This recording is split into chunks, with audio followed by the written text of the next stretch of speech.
the clouds, over the dark night.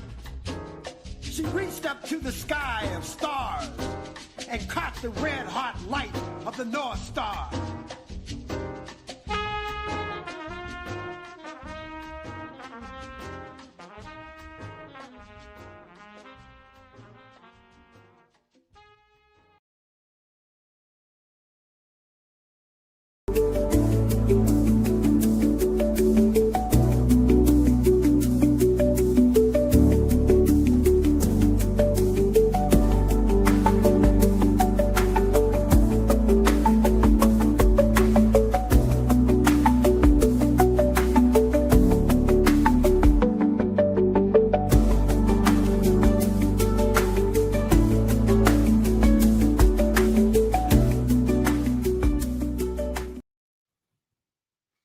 Greetings, and as always, welcome back.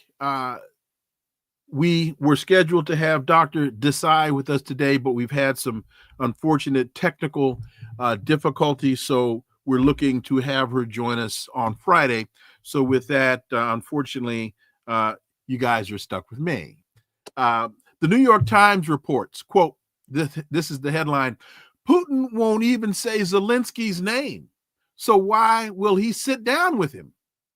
The Kremlin is keeping its options open, but analysts said the Russian leader would probably only meet with his Ukrainian counterpart to accept a capitulation. I have no idea what Putin and Trump agreed to at the Friday fiasco, but I do think, but I don't think it bodes well for Ukraine, for the EU, or for NATO, if any of them want to continue this horrific fool's errand, they proceed at their own peril. I've told you all from the beginning, Russia doesn't bluff, Russia doesn't blink, Russia doesn't scare. Why is the Western media so committed to the dominant narrative and getting so much of this just flat out wrong? Let's connect some dots and find out.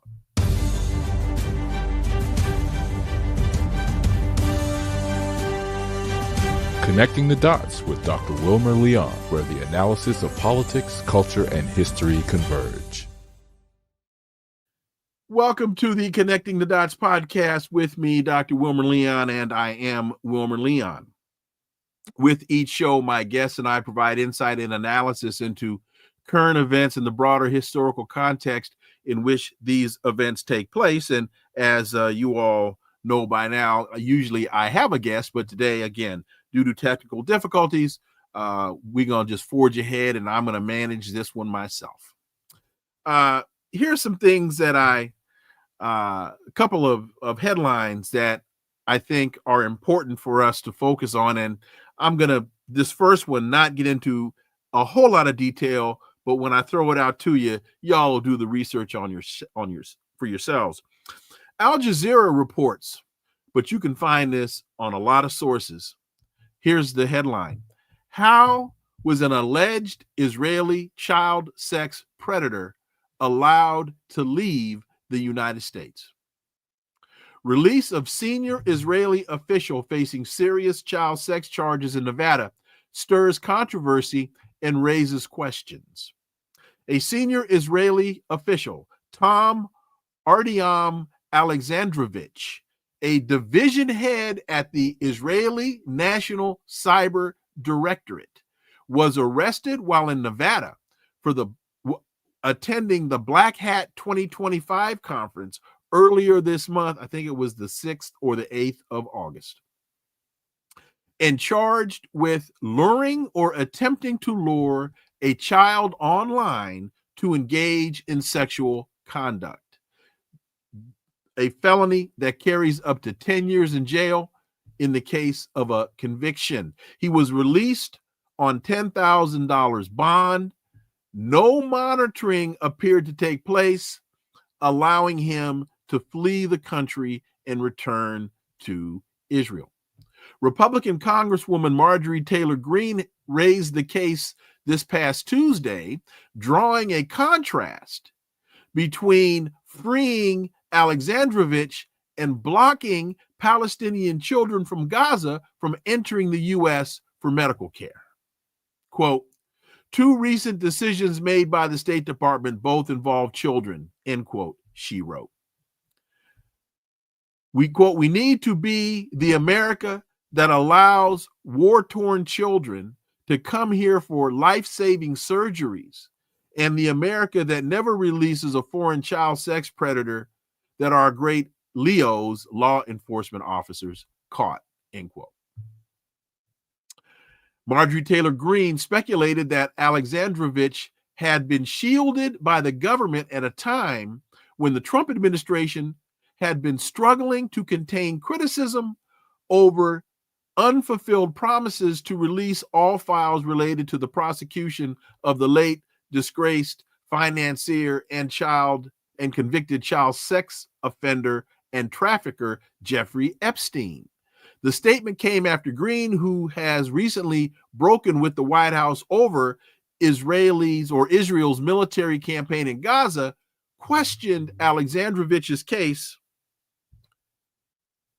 claiming that the government had released a child sex predator from Israel who works directly under the Prime Minister of Israel, Benjamin Netanyahu.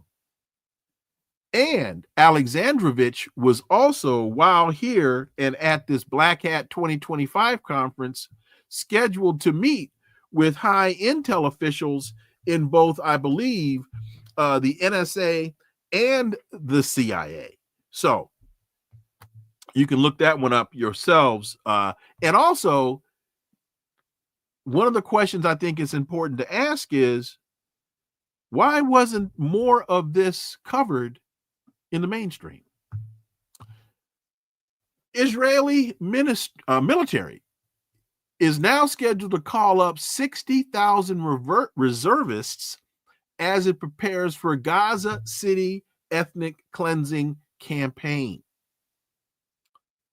Under the plan, the IDF will forcibly evacuate over 1 million civilians from the city, then spend over a year destroying it. So their plan is to evacuate over 1 million people, then bulldoze the entire strip. And folks, you got to understand, Gaza is a huge, huge place.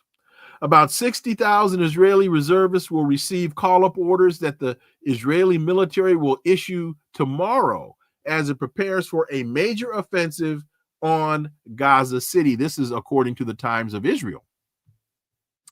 The report said that the reservists will have 2 weeks before they need to report for duty, and that not all of them will take part in the offensive, since some will replace troops that have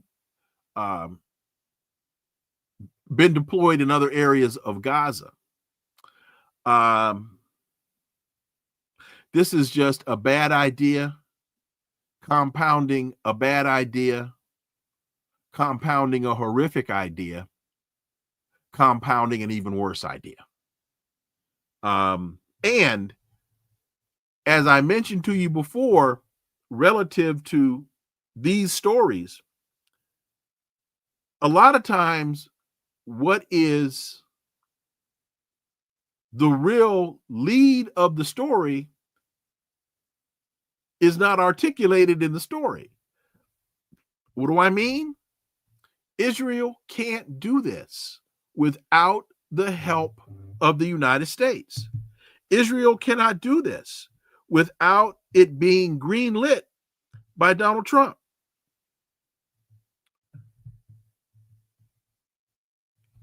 Where's the outcry in the street?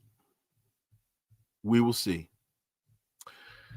Wall Street Journal reports Putin calls Zelensky the West's illegitimate puppet. Now, this to me is a very interesting story and is a prime example of the misinformation campaign and the disinformation campaign that many of us, or all of us that read these papers and listen to these outlets, are subjected to on a daily basis.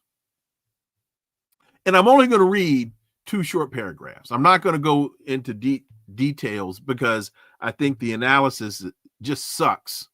But I think this will make the point. Negotiating directly with Zelensky would run sharply counter to the narrative Putin has carefully constructed and sold to Russians in an effort to justify his 2022 invasion of Ukraine, that the war is part of a broader conflict with the West in which Zelensky and his country are mere pawns. That's the opening sentence of this story from the Wall Street Journal.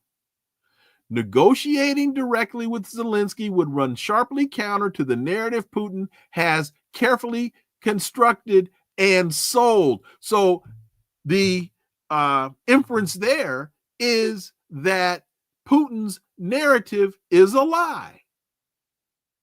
Folks, I don't know if the Wall Street Journal heard Secretary of State Rubio say on Fox News in March, quote, "It's been very clear from the beginning that President Trump views this as a protracted, stalemated conflict.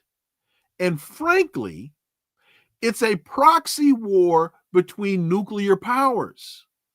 The United States helping Ukraine and Russia." Did the Wall Street Journal forget that Rubio said that? The Secretary of State said that? Excuse me. Or maybe, since it does not fit the narrative du jour, they're just trying to ignore it.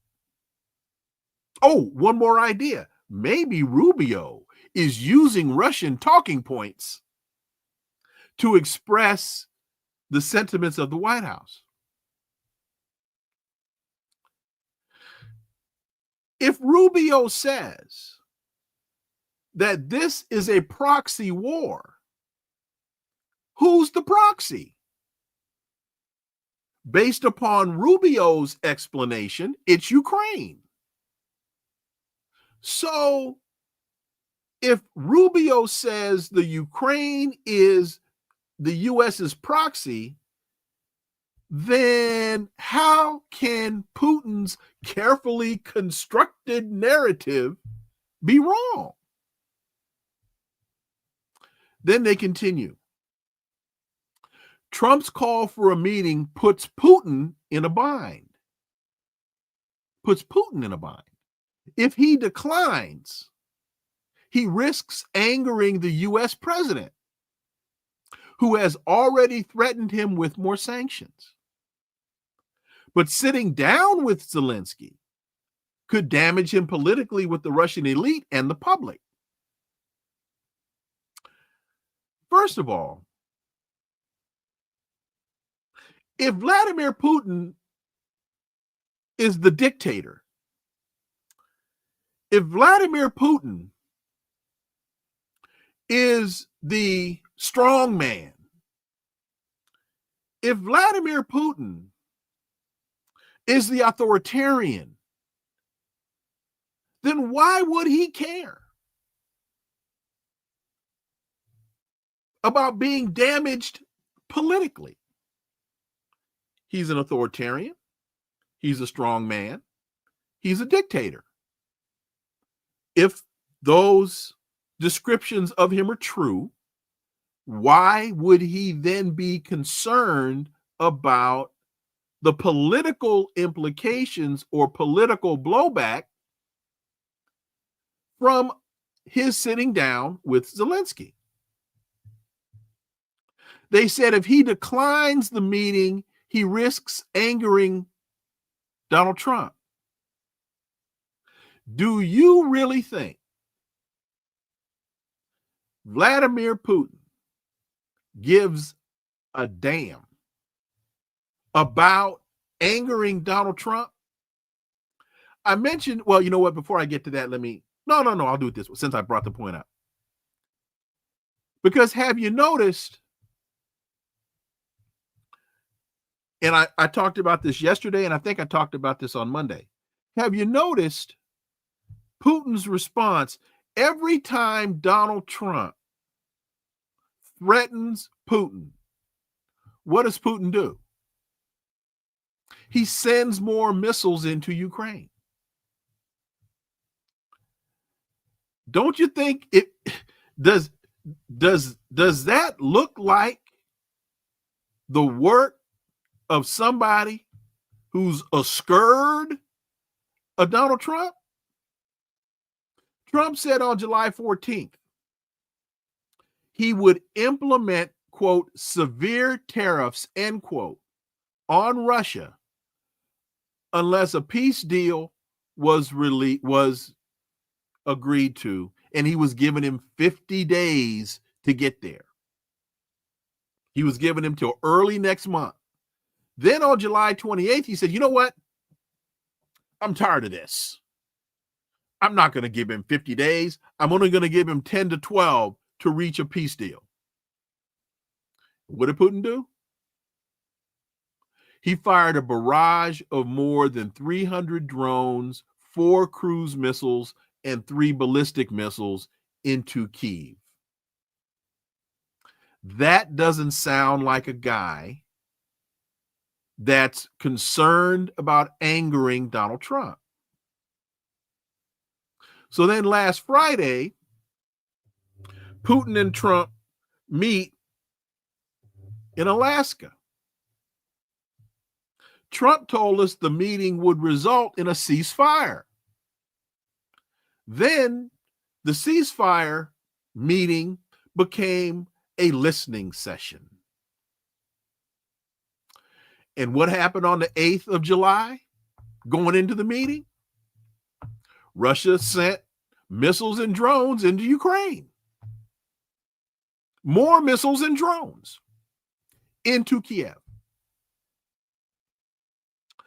And today it's reported, now we're almost a week out from the Friday fiasco. Now we're almost a week out. And what happened, it was reported this morning. Putin ordered the largest drone strike on Ukraine in a month, Monday night. After getting off of the phone with Trump, in a call where Trump was discussing the next steps for peace, after hanging up the phone, what did Putin do? Send in more missiles. So, in my humble opinion, I think the Wall Street Journal is misunderstanding, misrepresenting reality. And now I'll get back to the point I was going to make.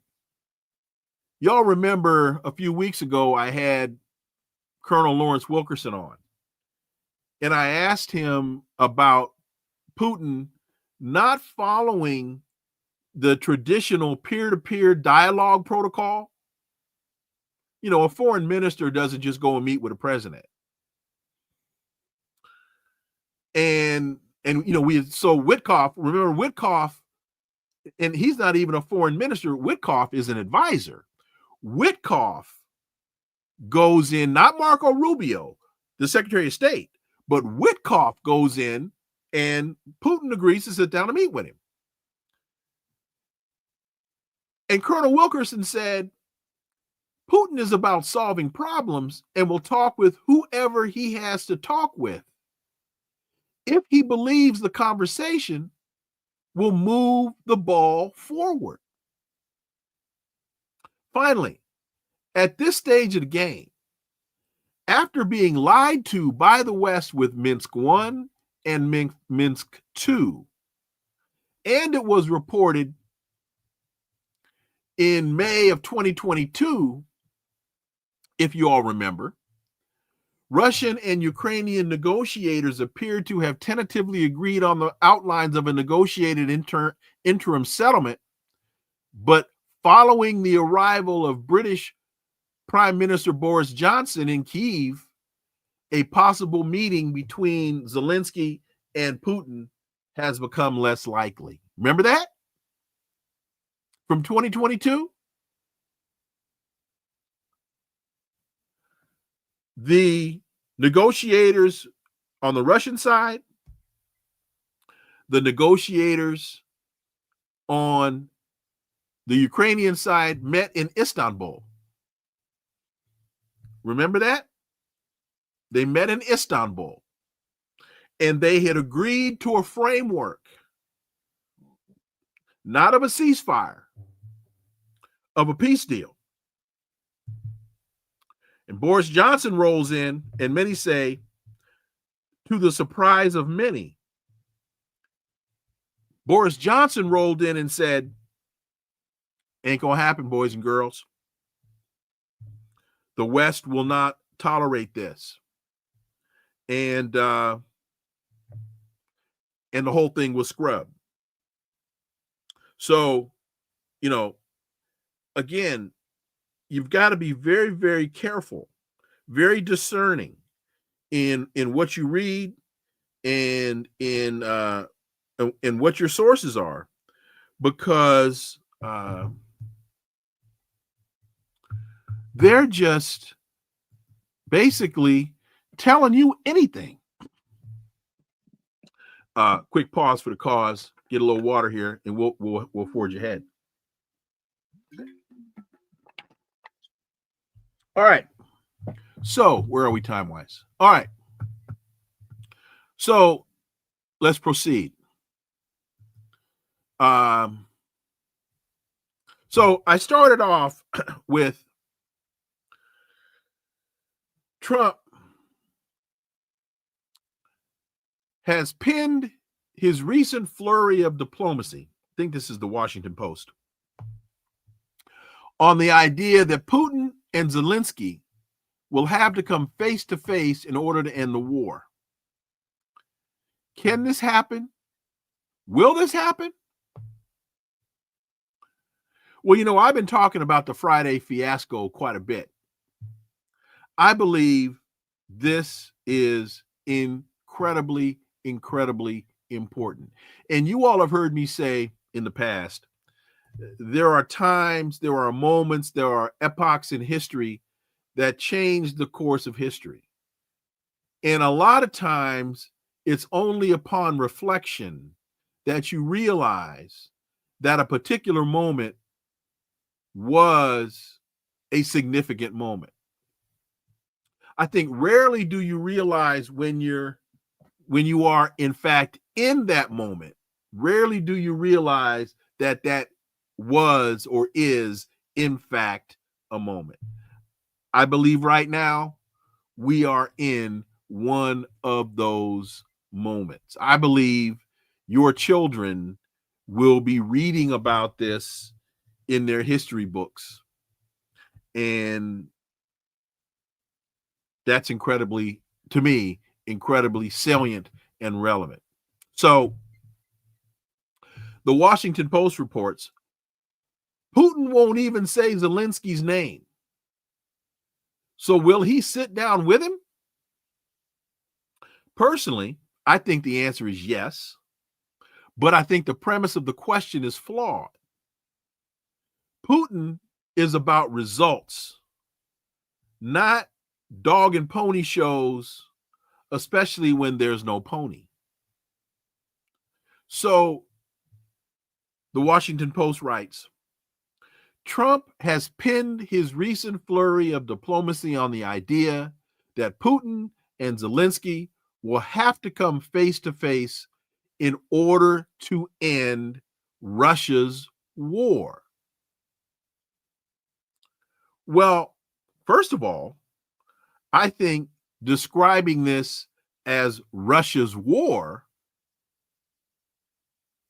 is a misnomer, especially when, and I go back to this because I think it's incredibly salient and relevant, Lil Marco told you that Donald Trump sees it as a proxy war. And so if it's a proxy war, who's the proxy and who initiated the conflict? I know Russia went into Ukraine, and Russia calls it the military intervention. And all of the evidence, if you're open-minded and you're willing to look at it, all of the evidence shows you that Russia went into Ukraine to respond to aggression exhibited by the United States. So let's continue. The Washington Post. For Mr. Putin, such a summit could be a way to cement a peace deal that the Kremlin would cast as a victory if Trump were to pressure Zelensky to accept Putin's demands on Ukraine's land and sovereignty. They wouldn't cast it as a victory. It would be a victory. That's not nefarious. That's not anything other than right.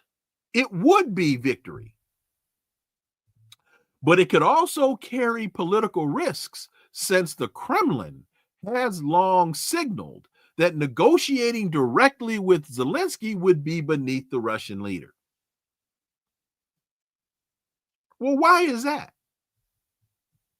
Well, part of it might have to do with there is some concern in many camps whether or not Zelensky can, in fact, reach an agreement on behalf of Ukraine since his presidency ended and Ukraine has not been able to hold elections. Now, I'm not saying whether this is right or wrong. What I'm saying to you is it is a debatable issue. And if it's a debatable issue, why would a combatant enter in negotiations with another combatant if one of those combatants' legitimacy is in question?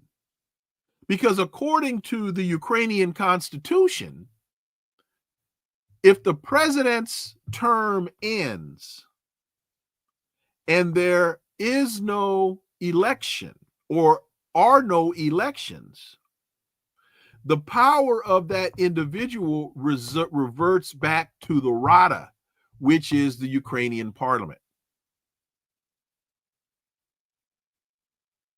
So, again, I don't know the legal technical answer to that question, but I do know that it is a legitimate question that has to be resolved.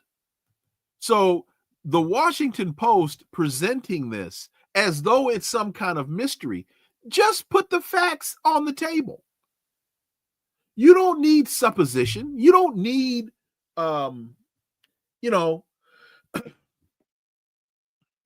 you don't need to present this in as though Vladimir Putin has nefarious. I mean, if you're truly a journalist, if you're truly trying to just call balls and strikes, which is what I'm trying to do, just call balls and strikes and cut through the BS and stay true to the history, stay true to the facts. If that's what you're trying to do, then do it. But, oh my God, this is horrible. So, quote,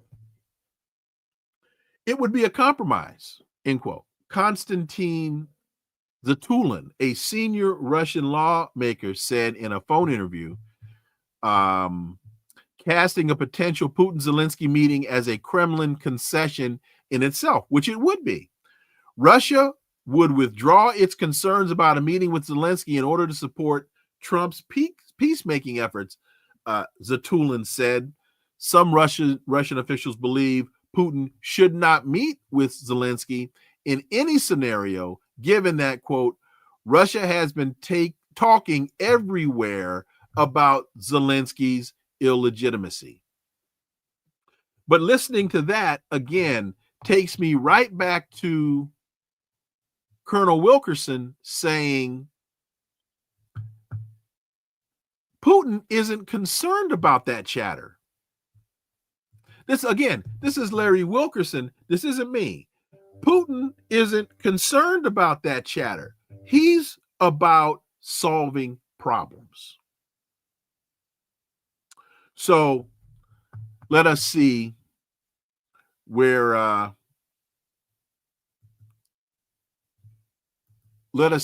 this goes from here.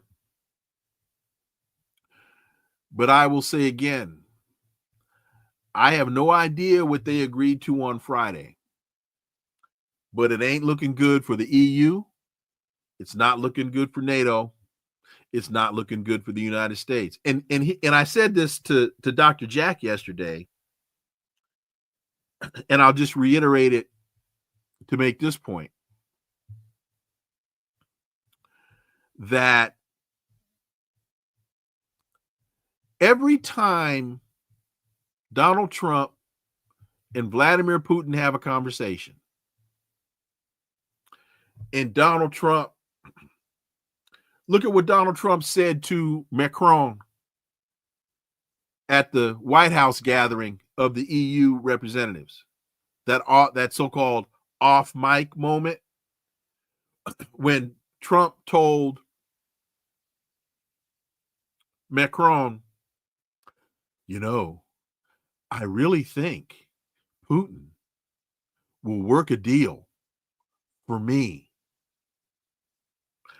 As crazy as it sounds, and yeah, Donald, that's like batshit crazy. As crazy as it sounds, I think he'd cut a deal for me. Every time Donald Trump says something silly like that, Vladimir Putin sends missiles into Ukraine.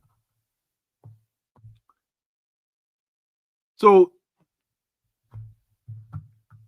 think about that. That's what you call serious negotiating. Yeah, man. And then it goes back to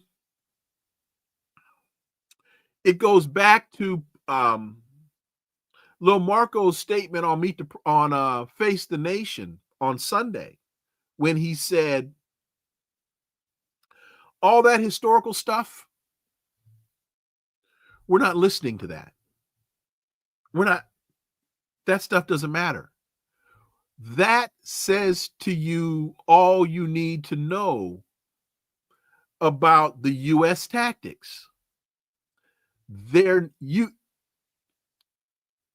If you are honestly, I say this as a retired contract negotiator. That was my living for over 30 years in the telecom industry, negotiating multi-million-dollar telecom deals with large businesses and the government. If you are truly negotiating, you have to listen to the demands of the other side. Otherwise, you're not negotiating. So, and this is why the West cannot reach an agreement with Russia, because the West isn't listening. They still think they can pressure Vladimir Putin into conceding. And here's the thing. Russia didn't start the fight. They didn't start the fight. They responded to provocations by the United States through Ukraine. And once they started responding, they were very clear. We will do this until the following conditions are met. You don't want to meet my conditions? I'm going to march forward. And I'm not going to retreat until you meet my demands. Folks, it's not that complex. It really isn't. If you know the history, and I'm not going all the way back, we could do this, but I'm not going to go all the way back to the 90s. But why won't Vladimir Putin accept a ceasefire? Because he had a ceasefire agreement in 2014. It was called Minsk I. And the West never honored it. Then he had Minsk II, a ceasefire agreement. Angela Merkel, former Chancellor of Germany, led the West's negotiating team. They didn't honor it. That's why if you go back to listen to what Putin had been saying. He said this to Joe Biden when Putin and Biden met in Geneva. Putin said to Biden, all you have to do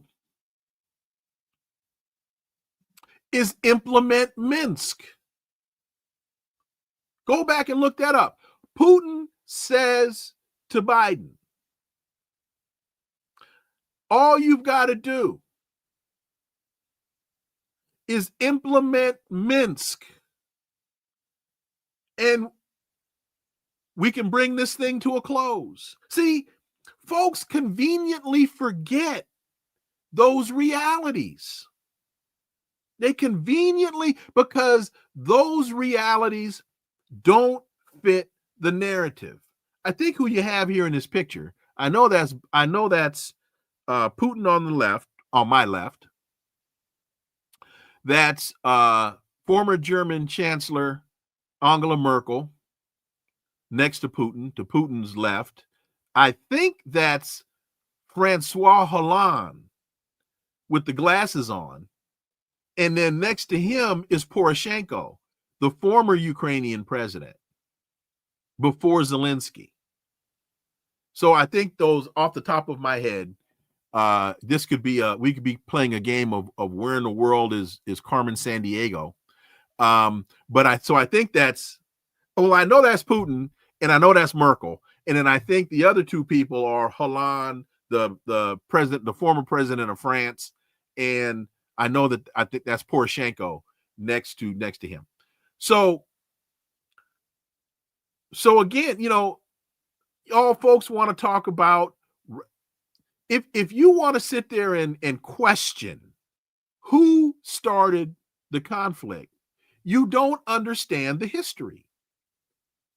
And I don't say that to be demeaning or denigrating, or I'm not challenging anybody's intellectual horsepower. What I'm saying to you is, if you say that, if you want to question who started the conflict, you don't have an understanding of the history. You might as well be trying to tell me they play baseball with 15 people on the field, or they play football with 17 people on the field on each team. I mean, you don't know the rules. You don't know the history. So anyway, go back. You can find a number of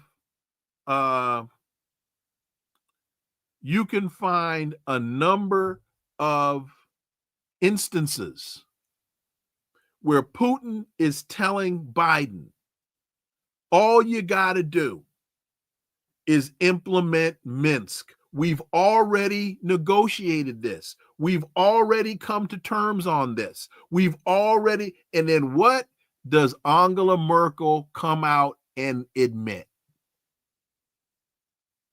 We negotiated Minsk with no intention of implementing it.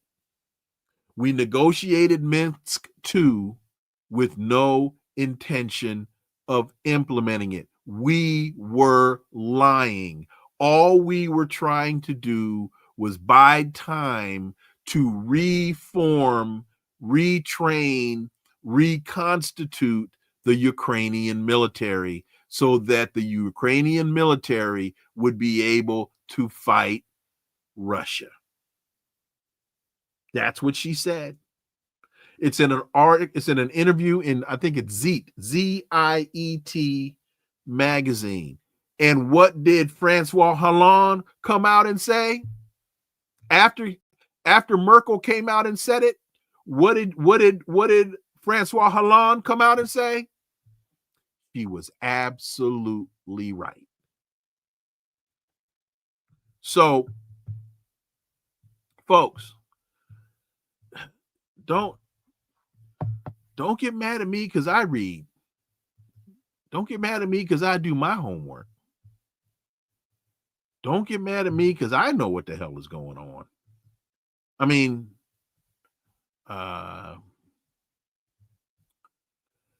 so where am I here? A couple more things if I can get back on my right page. Okay. So with that, I found this to be a very interesting piece. And I'm not going to dwell on this long at all. For Trump, flashy summits come first, grunt work comes next. Diplomats scrambled to come up with detailed proposals for security guarantees and other sticking points following two high-level summits in Alaska and Washington. For Trump, first, Trump rolled out the red carpet for Putin. Then he brought the president of Ukraine and other European leaders to the White House for an extraordinary gathering. Now the grunt work begins. See, what Donald Trump doesn't understand, because he doesn't know jack nothing about diplomacy, one of the major reasons why he couldn't get a ceasefire in Alaska and wound up having to eat crow is because you do the work before the summit. And usually the summit is where the results of all of that groundwork manifests itself. So what you have is you have your negotiating team and you have their negotiating team for months, if not years, hammering out issues, hammering out details, hammering out facts. And when they come to an understanding, okay, here's where this is going to go. They put it on paper, then you call the summit. And when the heads of state arrive, there might be one or two things left to hammer out, but those one or two things usually are relatively minor.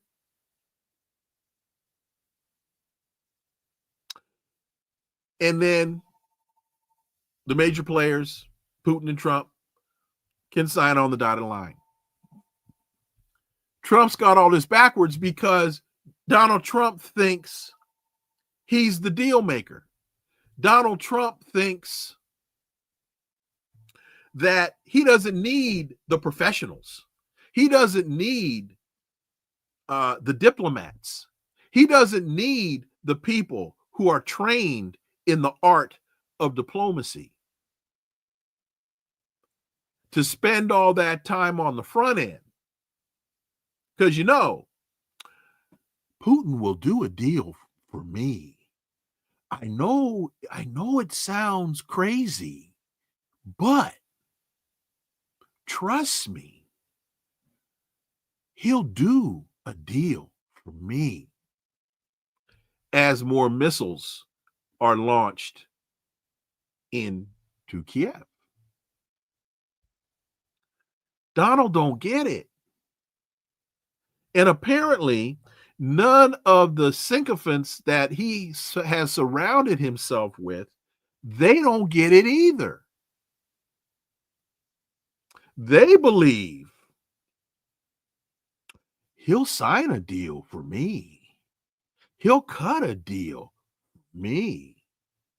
I know it sounds crazy. You know why it sounds crazy? Because it is crazy. That's why it sounds crazy. Because Donald Trump is tripping. Flat out tripping. Who was that bassist that did the song Hobble Globble Tripping? Bernard Wright. Y'all need to look up Hobble Globble Tripping. I think it was Bernard Wright who did that cut, Hobble Globble Tripping. Check it out. Donald Trump is straight up hobble globble tripping. All right. So, folks, they need to find a way to get this thing resolved sooner than later. Actually, never should have started in the first place. And I think Scott Ritter, Kevin Baptiste, my brother, thank you. They are all too stupid for connection, Doc. They are immune to correction. They are, you know what? You know what, Kevin? I hear you. I feel you. But I'm an optimist. And this may be one of my major character flaws. I am an optimist. And that I believe that that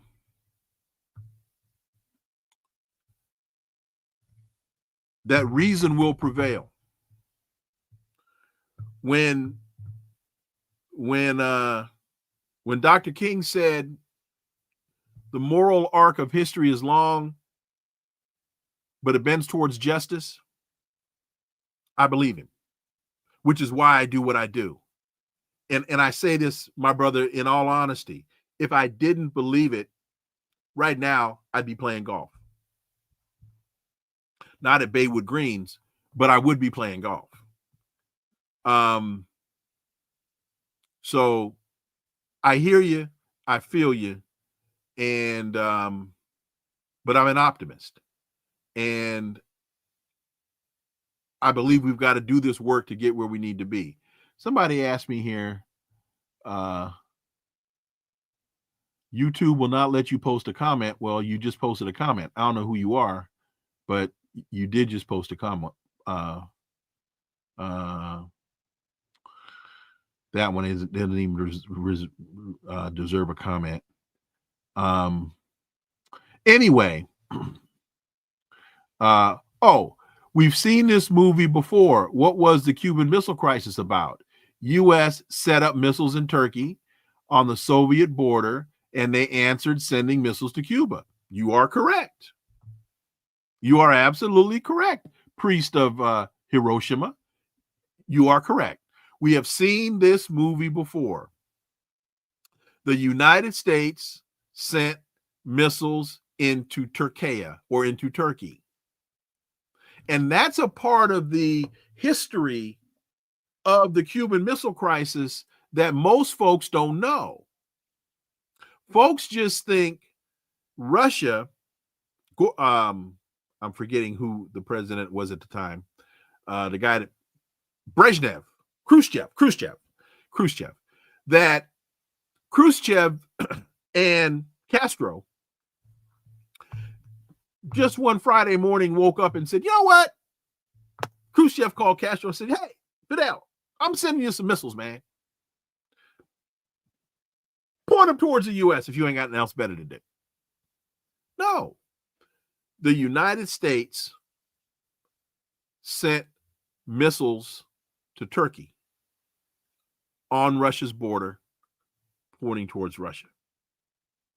Khrushchev said, okay, check this out, partner, and sent Soviet missiles to Cuba. And the way that you reached the agreement was, and this is the part that was kept secret so that the United States could save face, was if the United States removes the missiles from Turkey, the Soviet Union would remove the missiles from Cuba. And see, Putin knows that history. He knows that history. He knows not only does he know how to play the game, he knows how the game gets played. Contrary to Donald Boo-Boo the Fool Trump, Boo-Boo don't know that. Boo-Boo don't understand this. Boo-Boo doesn't get it. And nobody around him knows it. Nobody around him gets it. So again, Kevin, they're all too stupid for correction. They're immune to correction. I believe that some element of reality, whether it's divine intervention, not quite sure what it's going to take. And on the for real, they may be too stupid for correction, but the people aren't. So most of this that I'm engaged in is not for the benefit of Boo-Boo Trump. It's for the benefit of y'all. Because the way that this thing is going to change is when you all decide you've had enough. This is going to change when you all decide it has to change. And I believe the troops were sent into LA, and the troops are in DC, and the threat of sending troops into Oakland and into Chicago is the test bed for when you all wake up and decide you've had enough, you're sick and tired of being sick and tired, as Mrs. Hamer would say. When you all reach that point and you sit and you in your living rooms and you ask yourself and you ask your neighbors, now, what is to be done? And how do we do it? That's what, and it's not Donald Trump. It's not Boo-Boo Trump. It's not Lil Marco. They're functionaries of the ruling elite. And so the elite are afraid of the people. The elite are afraid of a response, of the response from the people. They look at January 6th and they say, if the folks really get hip and decide to do the boogaloo, we're in trouble.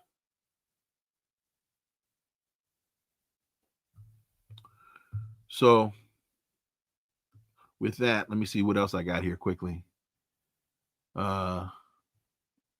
So again, I apologize. We had some technical problems with my guest. And I hope that you all saw this as a worthwhile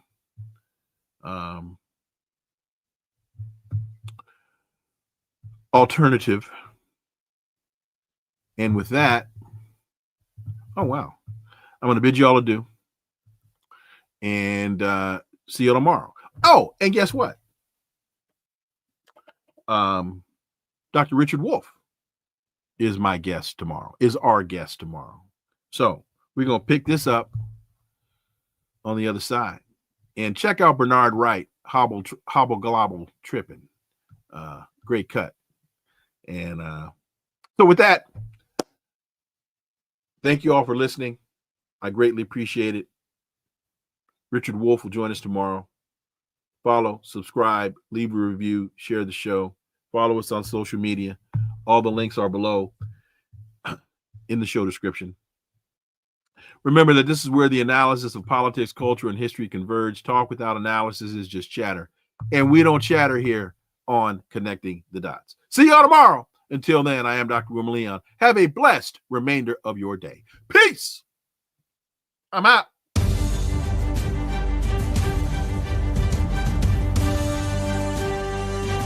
Connecting the Dots with Dr. Wilmer Leon, where the analysis of politics, culture, and history converge.